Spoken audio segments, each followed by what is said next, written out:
Shalom teman-teman dan Bapak Ibu, bertemu kembali pada sesi ini dan salam sejahtera bagi kita semua. Om Swastiastu, Namo Buddhaya, salam kebajikan. Dan mari pada kesempatan ini kita melihat beberapa informasi terbaru ataupun beberapa variabel yang sedang ramai ataupun sedang hangat diperbincangkan di ruang publik terkait dengan Israel dan juga Hamas yang sudah berlangsung selama 3 bulan. Dan Bapak Ibu semua, salah satu variabel yang akan kita bahas pada kesempatan ini adalah terkait dengan pihak Israel, ya, dikabarkan juga sudah berhasil menewaskan bos Hamas. Lalu kemudian variabel kedua yang akan kita bahas adalah terkait dengan jumlah korban yang secara signifikan mengalami peningkatan, ya. Bahkan Bapak Ibu semua, kalau kita bandingkan ya beberapa waktu yang lalu, sekitar 2 ataupun 3 minggu yang lalu, ya, dalam beberapa uraian membahas terkait dengan korban itu kan sudah mencapai di angka 17 ataupun 18 ribu, yaitu sekitar 2-3 minggu yang lalu. Tetapi di sini, ya, di sini dikatakan 2 hari yang lalu sudah berada di angka 22.000, ya, 438. Jadi ini bukan angka yang sedikit Bapak Ibu ya teman-teman semua, ini angka yang sangat tinggi sekali, dan ini juga sebenarnya menjadi alasan saya secara pribadi mengharapkan bahwa agar situasi di sana segera membaik ataupun kembali kondusif, ya. Tapi memang ini tidak sederhana, ya. Karena di satu sisi seperti yang pernah disampaikan oleh Paus Fransiskus bahwa Israel ini juga berhak untuk membela diri, ya, dan di satu sisi kan mereka juga diinginkan ataupun diharapkan, ya, bahkan kalau kita perhatikan ya di tengah-tengah masyarakat kita banyak sekali yang kemudian mendoakan, ya, agar Israel ini dibinasakan. Nah, itu dia Bapak Ibu. Jadi memang situasinya ini benar-benar tidak sederhana sekali, ya. Jadi ya, tetapi sekalipun demikian saya tetap berharap ya secara pribadi agar situasi di sana memang benar-benar kembali kondusif, ya.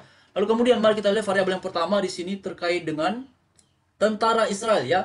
Katanya juga berhasil membongkar terkait dengan struktur militer Hamas di Gaza Utara. Ini beberapa menit yang lalu kawan-kawan, ya. Ini beberapa jam yang lalu, ya. Lalu lebih lanjut lagi, tentara Israel mengumumkan pada Sabtu malam, ya, bahwa mereka telah berhasil, ya, membongkar terkait dengan struktur militer Hamas di jalur Gaza Utara. Ya, juru bicara pasukan pertahanan Israel ataupun IDF, Daniel Hagari, yang mengatakan dalam konferensinya bahwa Hamas memiliki 2 brigade militer dan dengan 12 batalion, ya, yang memiliki sekitar 14.000 teroris katanya, ya. Dia menambahkan bahwa Hamas tidak berfungsi secara terorganisasi di wilayah ini dan kami telah membuat, ya, mencabut kemampuan utama teroris di area tersebut. Lebih lanjut lagi dikatakan bahwa Hagari menjelaskan metode yang digunakan tentara Israel dalam operasi tersebut termasuk, ya, dengan tewasnya komandan Hamas, ya, lalu kemudian juga dilakukannya pertempuran darat, ya, hingga kemudian pengumpulan informasi intelijen dan juga pencarian terkait dengan roket sarana peperangan lainnya serta penghancuran infrastruktur bawah tanah ataupun terowongan kawan-kawan, ya. Lalu kemudian juga di sini jelaskan bahwa dia mencatat bahwa IDF telah menemukan sekitar 70 juta, ya, berkas intelijen termasuk informasi mengenai anggota senior Hamas di Gaza dan sekitarnya, ya, selain adanya alat-alat teknologi, ya, seperti komputer, peta dan juga radio. Juru bicara IDF itu menegaskan bahwa pertempuran itu akan memakan waktu dan berlanjut hingga 2024. Seraya menambahkan bahwa kini para tentara terfokus, ya, ataupun berfokus pada pemekaran operasi Hamas di wilayah tengah dan selatan daerah kantong tersebut, ya. Kami akan melakukannya dengan metode yang berbeda secara komprehensif dan berdasarkan pelajaran yang kami peroleh dari pertempuran selama ini. Nah, jadi Bapak Ibu semua, kalau kita lihat memang, ya, pihak dari Israel ini sama sekali tidak kendor, ya, terkait dengan niat mereka untuk melakukan perlawanan balasan terhadap Hamas. Kenapa saya menggunakan istilah perlawanan balasan? Karena kita semua tahu dan itu tidak bisa dipungkiri bahwa situasi yang sedang berlangsung hari ini selama 3 bulan ini kan bermula ketika pihak Hamas yang pertama sekali melakukan serangan dadakan kepada Israel, sehingga kemudian banyak sekali, lebih dari 1.000 warga Israel itu juga menjadi korban kawan-kawannya. Ada yang kemudian tewas, ada yang kemudian disandra, ada yang kemudian luka-luka dan segala macam, ya.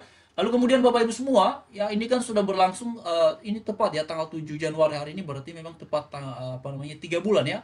Ya, tepat 3 bulan kawan-kawan. Dan kita lihat baik dari penjelasan yang disampaikan oleh Benyamin Netanyahu sebagai Perdana Menteri, lalu kemudian juga Menteri Pertahanannya yaitu Yoav Gallant dan juga Daniel Hagari, ya, ketiga tokoh ini kan sering sekali, ya, tampil di depan publik untuk menyampaikan gagasan ataupun rencana-rencana mereka ataupun langkah-langkah yang mereka tempuh terkait dengan pembalasan terhadap Hamas di jalur Gaza. Dan Bapak Ibu semua, kalau saya merangkum, ya, secara pribadi ataupun melihat, ya, tahap demi tahap dari minggu pertama hingga kemudian bulan pertama, bulan kedua hingga bulan ketiga ini, ya, saya melihatnya kawan-kawan mereka ini tidak kendor, ya, niatnya untuk melenyapkan ataupun agar Hamas ini dikalahkan oleh mereka ya.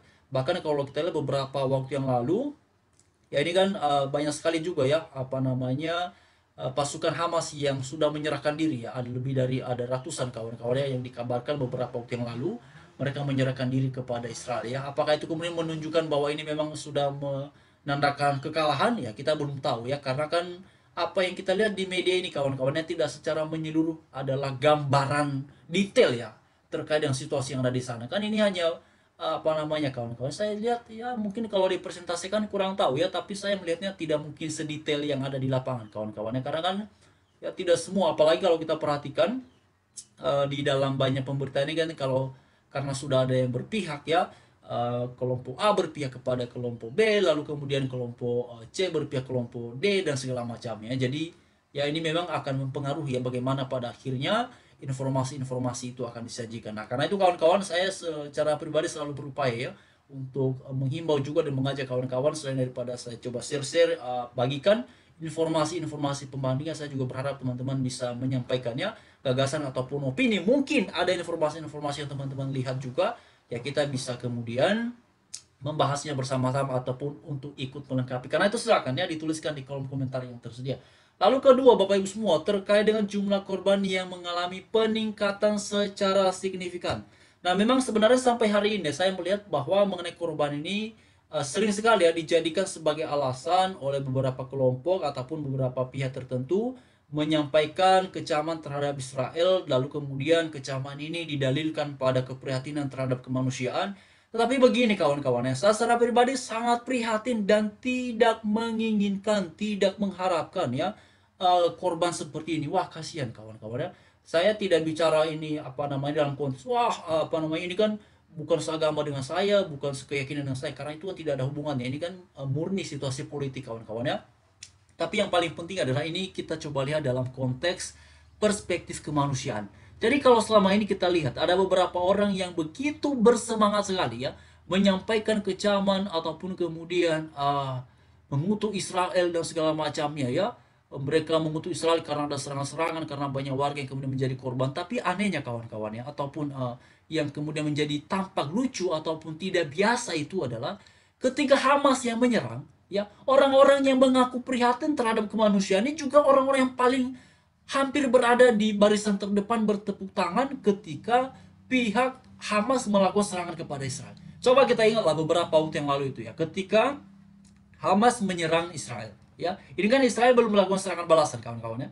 Ya, ini kan baru Hamas yang kemudian memang itu dikategorikan cukup berhasil ya. Mereka menyerang Israel ini kan Iron Dome-nya ditembus semua ya, sehingga kemudian perbatasan pun mereka bisa memasuki wilayah-wilayah Israel ya dengan apa namanya?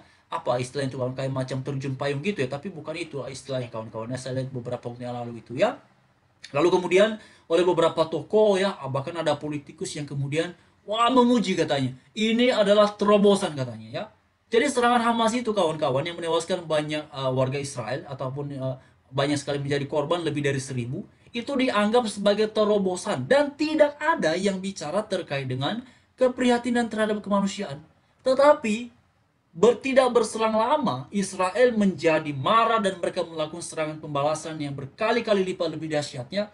Lalu kemudian muncullah gagasan terkait dengan keprihatinan terhadap kemanusiaan. Nah, pertanyaannya begini kawan-kawan, ketika Hamas yang menyerang, mereka bertepuk tangan. Ketika Israel yang menyerang, mereka mengecam. Nah, inilah ya. Lalu kemudian bicara mengenai keprihatinan terhadap kemanusiaan. Jadi memang ini kalau kita lihat ya, tidak fair ya. Tidak fair kawan-kawan. Tapi di atas semuanya itu, saya tetap mengharapkan semoga situasi di sana segera membaik ataupun kembali kondusif dan tidak lagi ada penambahan korban. Ya, itu yang saya harapkan secara pribadi teman-teman. Saya tidak tahu apakah teman-teman punya opini yang sama dengan saya ataupun berbeda, tapi itu kembali kepada masing-masing kita ya. Namun yang paling penting, mari kita suarakan kebaikan, suarakan kebenaran, dan salam sejahtera bagi kita semuanya. Tuhan Yesus memberkati, dan silakan berikan respon ataupun tanggapannya di kolom komentar yang sudah tersedia. Terima kasih.